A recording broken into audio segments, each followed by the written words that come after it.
मेरा नाम राशिद ज़हीर है और आप देख रहे हैं मेरा न्यूज़ चैनल जिसका नाम है न्यूज़ 9 टीवी। इसराइल, गाज़ा, फ़लस्तीन, ईरान, सीरिया, इस खित्ते की हालत बहुत ज़्यादा यानी कि हद से ज़्यादा ख़राब है। मैं आपको दोस्तों ये बताना चाहता हूँ कि गज़ा पे जो जुल्म ईद के पहले और ईद के दिन और ईद के बाद चल रहे हैं वो अल्फाजों में बताना मुश्किल नहीं, नामुमकिन है। यमन के अंदर जिस प्रकार से हमले अमेरिका बराबर कर रहा है और अपने असल मकसद की तरफ अमेरिका और इस नेतन्याहू आ गया है, यानी कि ईरान को लेकर के वो आग इतनी भड़क गई है कि कतर के साहिल पर अमेरिका के हथियार उतरने लगे हैं। ईरान ने मजबूरन न्यूक्लियर बॉम्ब की भी धमकी दे दी है। हालात बहुत ज़्यादा नाजुक हैं। मैं आपको शुरुआत अगर गाज़ा से करूं तो गाज़ा के अंदर पिछले 48 घंटों में दोस्तों 80 लोगों को शहीद कर दिया है इसराइल ने। राफा एक जगह है, उसको पूरा खाली करने का ऑर्डर कर दिया और लाखों की तादाद में बेयारो मददगार फ़लस्तीनी बच्चे, महिलाएं एक तरफ से दूसरी तरफ अपना टूटा फूटा सामान लेकर के चल रहे हैं। जब दुनिया ईद मना रही है, उन लोगों की ईद कैसे मन रही है तो पूरी दुनिया देख रही है, लेकिन दुनिया की जो प्रेस है, मीडिया है, मैं आपको सच बता रहा हूँ, इसराइल की और गज़ा की और फ़लस्तीनियों के शहीद होने की खबर से ज़्यादा उनका ध्यान ग्रीनलैंड, ईरान से लड़ाई और किस प्रकार से यूक्रेन में जो चल रहा है, इस तरफ दुनिया के बड़े पढ़े लिखे और मुसन्निफ़ लोगों का ध्यान है। यानी कि एक तरफ इंसानियत पूरी तरह से दम तोड़ रही है, हज़ारों लाखों लोग वहाँ मर चुके हैं, शहीद हो चुके हैं, उस तरफ ध्यान ना दे करके मिनरल्स के लिए ग्रीनलैंड पर कब्जा करने को अमेरिका पूरी तरह से उतर आया। ट्रंप का ये रूप ऐसे बिजनेसमैन की तरह आएगा कि जो ये नहीं सोचेगा, खुलेआम धमकी देकर के किसी भी मुल्क को वो कब्जाने की बातें कर रहा है। ग्रीनलैंड 56,000 लोग रहते हैं, डेनमार्क का एक जजीरा है, वहाँ के प्राइम मिनिस्टर ने लड़ने की बात कह दी। यूरोप अलग हो चुका है पूरी तरीके से। मैंने आपको बताया था कि 30 मुल्कों की फ्रांस के अंदर मीटिंग हुई और उन्होंने कहा कि हमारे अपने पास हमारा असला होना चाहिए, हमारी सेना होनी चाहिए, हमें अमेरिका पे डिपेंड नहीं रहना चाहिए। इधर बिजनेस की लड़ाई इस तरह से चल रही है कि कोरिया, जापान और चीन एक साथ आ गए अमेरिका का मुकाबला करने। उधर पुतिन से दोस्ती की बात आती है, दूसरे ही दिन कुछ और हो जाता है। ईरान की तरफ से कुछ और हमले की खबर है, कुछ टैंकर्स पकड़े हैं, तो यमन ने अमेरिका का एक MQ-9 रैपियर गिरा दिया है और यमन इसराइल पर बराबर हमले कर रहा है। और वो जो बहरे रेड सी में गालिबन उसका खड़ा हुआ है हवाई बेड़ा, उस पर भी हमला किया है यमन की तरफ से, ऐसी खबरें हैं। 4-6 खबरें हैं दोस्तों जो मैं आपको दिखाने के लिए आया हूं। आप मेरे साथ बने रहिए, अलग अलग तरह की खबरें हैं। हालांकि जब मैं इस मौजू को छेड़ता हूं तो पता चलता है कि मैं आपसे फ़लस्तीन की बात करता हूं, सीरिया अपने आप मुंह से निकलने लगता है। आप देखें खबर, ये ट्रंप की तरफ से खबर आई है कि उसने कहता है कि अगर यमन स्टॉप हो जाता है अमेरिकन के शिप्स को अटैक करने के लिए, जो वहाँ नेवल ब्लॉकेट कर रखा है उसने, तो हम लोग भी रुक जाएंगे। यानी कि अमेरिका यमन को पहचान चुका है कि मैं इन कीड़े मकोड़ों की तरह इन्हें अगर मारता भी रहूँगा, ये लोग मेरे पे हमला ऐसे ही करते रहेंगे। और ज़मीन पर अगर उतर आया अमेरिका तो अफ़गानिस्तान में जो हाल हुआ है वो यमन में उससे ज़्यादा बुरा होने वाला है। दूसरी खबर देख लीजिए, ये ऑस्ट्रेलिया की MP हैं, इनके आंसू निकल चुके और उसने कहा कि I can't sleep at night, मैं पूरी रात सो नहीं पाती जब मैं देखती हूँ कि किस प्रकार की इमेजेस बच्चों की आ रही है गाज़ा से। मलबे के अंदर से दबा हुआ हाथ और वो आंखें जब निकलती हैं तो अंदाज़ा कर लीजिए कि इंसानियत रो पड़ती होगी। ये तो फिर भी नेतन्याहू ने अपॉइंट कर दिया नया कमांडर, शिन बेट का चीफ। दूसरी खबर ये देख लीजिए, ये इसराइल की जो डिफेंस फोर्सेस है उसने ऑर्डर किया था राफा को खाली करने का। चूँकि ये लोग ये कहते हैं कि अब रफ़ा खाली करके पहले हम धीरे धीरे यहाँ से लोगों को लाएंगे। चूँकि विटकॉफ वाला वो प्रोग्राम तो पूरी तरह से ध्वस्त हो चुका, जिसके बारे में कह रहे थे कि शायद अब ये सीज़ फायर हो जाएगा ईद के रोज़।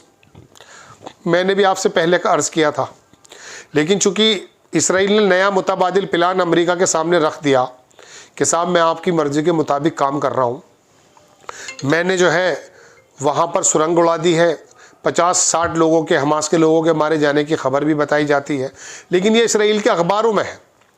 सऊदी अरब, लेबनान, टर्की के अखबारों में इस तरह की खबरें अभी नहीं हैं।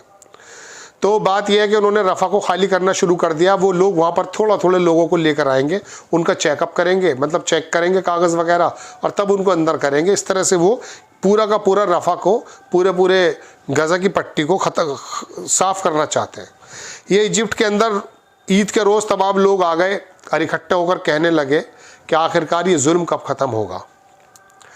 ट्रम्प जो है सऊदिया के अंदर मई में गालिबन अपना विज़िट करने वाला है। इतना पैसा देते हैं ये लोग।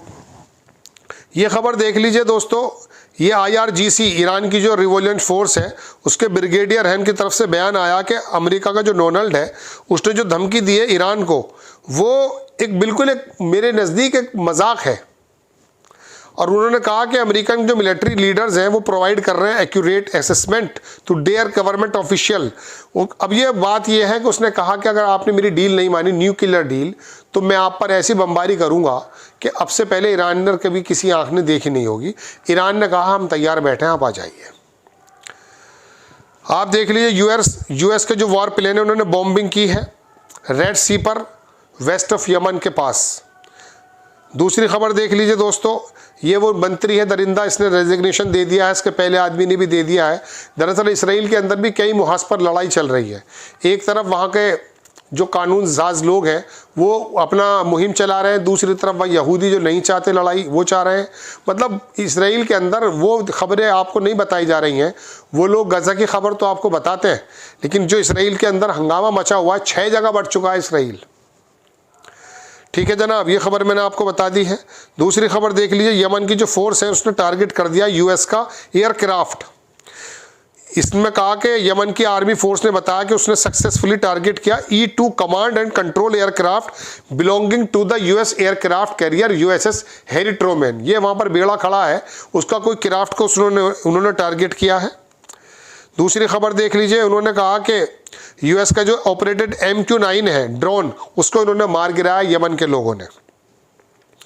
दूसरी खबर बताता हूँ आपको दोस्तों, ये ईरान की जो रिवोल्यूशन लीडर्स हैं, सीनियर एडवाइज़र, उन्होंने कहा कि अगर अमेरिका इसराइल जो है बॉम्ब करता है ईरान पर, it will be force to produce a nuclear bomb. हमें मजबूरन पैदा करना पड़ जाएगा। पैदा क्या करना पड़ गया, वो लगभग करीब है। उसने पूरी तरह से धमकी दे दी है। आप दूसरी खबर देखिए दोस्तों, ये दिखाता हूँ मैं आपको। ये हिजबुल्लाह की तरफ से वहाँ पर ये बराबर हमला कर ही रहा है, सीरिया में भी और हिजबुल्लाह वहाँ पर लेबनान में भी कुछ लोगों को वहाँ मार डालने की बात है। लेबनान में 80 लोग और 305 लोग शहीद हो चुके हैं पिछले 48 घंटों में फ़लस्तीन में। ये ट्रम्प जो है not rule the possibility they will take Greenland and military invasion, we will get Greenland 100%। ये कह रहा ग्रीनलैंड हम लेकर रहेंगे, वहाँ पर इसने अपने ट्रूप्स को उतारने की बात कही है। We are willing to discuss this final phase, Hamas will. ये खबर जो है नेतन्याहू ने अपना बयान दिया, इसकी तस्वीर भी देख सकते हैं। ये कह ये रहा है कि हमारा जो प्लान है एथिकली क्लींस गाज़ा को पूरी सफाई करने का फ़लस्तीनियों से। उन्होंने कहा we are willing to discuss final phase, हम फाइनल बात करना चाहते हैं। हमास जो है अपने हथियारों को डाल दे और वहाँ से निकल जाए, गाज़ा को छोड़ दे। वी विल इंश्योर, और हम इंश्योर का, और हम जो है वहाँ पर सिक्योरिटी कंट्रोल को, स्ट्रिप के अंदर सिक्योरिटी हम देखेंगे। और ट्रम्प का जो इमिग्रेशन प्लान है वो पूरी तरह से इम्प्लीमेंटेड होगा। और वी आर नॉट हाइडिंग, और हम इसको छुपा नहीं रहे। ये नेतन्याहू का बयान आया ताज़ा। ये देख लीजिए, war between Iran and US is on the horizon. Trump इस टेलीफोन इंटरव्यू दिया है, ट्रम्प ने NBC को बताया उसने कि अगर ईरान ने एग्रीमेंट को नहीं माना, if they do not make a deal, उसने डील नहीं की, तो we will be bombing, it will be bombing the likes which they have never seen before. ये इसी तरह की बकवास करता है, पहले भी कई बार बोल चुका है। ग्रीनलैंड का प्राइम मिनिस्टर है कि we will not get Greenland, हम जो है नहीं देंगे। ये खबर देख लीजिए, सेवरल वायलेंट एक्सप्लोजन हुए हैं रेड सी के अंदर, सुनाए गए हैं।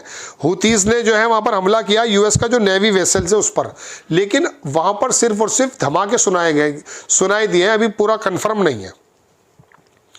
ईरान जो है उसने 60,000 अपने, Iran has put 60,000 US troops across the middle east. 60,000 लोगों को उतार दिया है। ट्रंप ने जो थ्रेट दी है उन्होंने बम्बिंग करने की ईरान पर।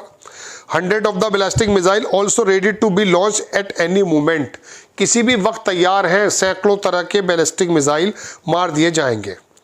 ट्रंप की तरफ से बयान आया दोस्तों के बारे में, इसको छोड़ दीजिए। दूसरी खबर देख लीजिए, US is dumping massive amount weapons into Qatar. Qatar में बहुत ज़्यादा वो डंप कर रहा है अपने जो है वेपन्स को। अनप्रेसिडेंटेड है। 13 US C-17A Globemaster 3rd military transport planes, ये प्लेन उतरे हैं जो आप देख रहे हैं। ये लैंड किया एयर बेस कतर पर, departing from ocean air base south Korea. It looks like Trump is preparing to drag the US into war Iran in the name of the Israel। अब ये जो कहता था मैं लड़ाइयों में विश्वास नहीं रखता, ये पूरी दुनिया में लड़ाई ही पैदा कर रहा है। दरअसल इसकी बातों से तो यही नजर आ रहा है।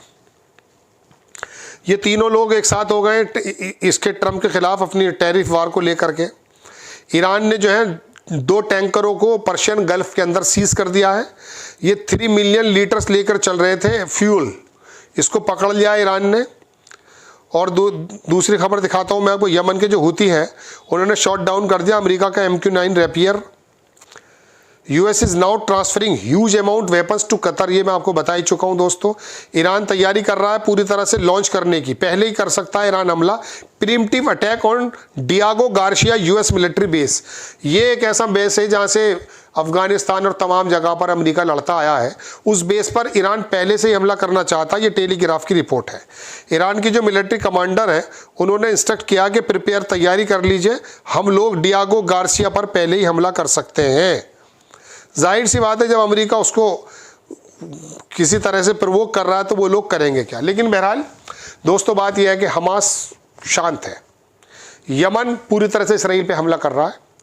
कल से पहले की खबर, चूंकि कल की मुझे मालूम नहीं ज़्यादा, परसों तक खबर यह है कि 5 बार वो बेंगोरियन एयरपोर्ट पर हमला कर चुका था और अमेरिका उस पर बराबर हमला कर रहा है। नुकसानात दोनों तरफ से हैं, लेकिन बड़ी लड़ाई ये हो सकती है, मैं आपको पहले बता चुका, लेबनान सीरिया में भी हमला हुआ है। सीरिया के अंदर आपस में जो है वो इत्तेहाद तो हो गया है, लेकिन इसराइल ये चाहता कि किसी प्रकार से सीरिया की सरजमीन भी किसी प्रकार से जो है कोतूहल से भर जाए, लेबनान आ जाए, और अल्टीमेटली इनका मकसद ईरान है। और ईरान पर ट्रंप के जिस तरह से नज़रें आ रही हैं, वो धमकी दे के जिस तरह से काम कर रहा है, यूक्रेन को वो कब्जाने की बात करता है, ग्रीनलैंड को वो कब्जाने की बात करता है, पूरी दुनिया पर इस प्रकार से एक दरोगा जैसे मुसन्निफ हो गए, मैं कह सकता हूँ कि वो जो है गालिब आ चुका है कि वो रोज़ाना के ऐसे, हालांकि अपनी बात को वो खुद जो है वक़ार नहीं रखता है, अपनी बात से पलट जाता है, तो समझ में नहीं आता इसकी कौन सी बात को बहुत सीरियस लिया जाए। अब अमेरिका का प्रेसिडेंट है तो इसलिए थोड़ी सी बात को सीरियस भी लिया जाता है, लेकिन ईरान की तरफ से जो इस वक्त पूरी तरीके से मैं कह सकता हूँ उबाल आया है दोस्तों, ये दुनिया की इस तरफ नज़र है। लेकिन गाज़ा के मुसलमान ईद पर और ईद से पहले बड़ी तकलीफ़ में हैं, उन लोगों के लिए दुआएं, उनके हक़ में दुआएं कीजिए। हालांकि अल्लाह ताला सब कुछ जानते हैं कि इस वक्त क्या चल रहा है, लेकिन वहाँ के बच्चे और महिलाओं पर जुल्म है। किसी प्रकार से सीज़ फायर की बात चल रही थी, लेकिन वो एक्चुअली इसराइल ने नया प्लान दे दिया था कि मैं यहाँ पर एक हिस्से को खाली करके पहले उस पर अपना कंट्रोल करूँगा, फिर धीरे धीरे इसराइल फ़लस्तीनियों को ले आऊँगा, साफ़ सुथरे लोगों को उसकी नज़र में जो है, फिर बाकी लोगों को मैं सफाया कर दूँगा। इस प्रकार का उसका प्लान है और ट्रंप उसको रोकता भी नहीं है। दूसरी तरफ जो विटकॉफ और बाकी लोगों के ज़रिए जो उसकी बातचीत चलती है, और अरब मुल्क मालूम है आपको किस प्रकार से बैठे हैं, कभी उनके अंदर तेज़ी नज़र आ जाती है, कभी वो बिल्कुल शांत बैठ जाते हैं। जॉर्डन, मिस्र, सऊदी अरेबिया बिल्कुल शांत बैठे हैं, वहाँ जुल्म चल रहा है। ईद पर पता चल रहा था कि 4-5 लोग छोड़ेंगे, 50 दिन का सीज़ फायर हो जाएगा, लेकिन ऐसा कुछ दिख नहीं रहा है। हमास शायद इंतज़ार कर रहा है कि अब क्या करना है। उसका कहना यह है कि हमास को मैंने बहुत तकलीफ़ पहुंचा दी है, उसकी एक सुरंग को उड़ा दिया है। कोई ख़बर वो सिर्फ इसराइली अखबारों में है, वैसे मैंने अखबारों में ढूंढी, मुझे यरूशलेम पोस्ट हो, टाइम्स ऑफ इसराइल हो, हैरड्स हो, इनकी खबरें मैं आपको बताता नहीं हूँ, चूँकि ये सिर्फ और नेतन्याहू की खबरें बताते हैं। मैं सिर्फ लेबनान और टर्की और ये जो इधर के अदारे हैं यहाँ की खबरें देखता हूँ, तब आपको बताता हूँ।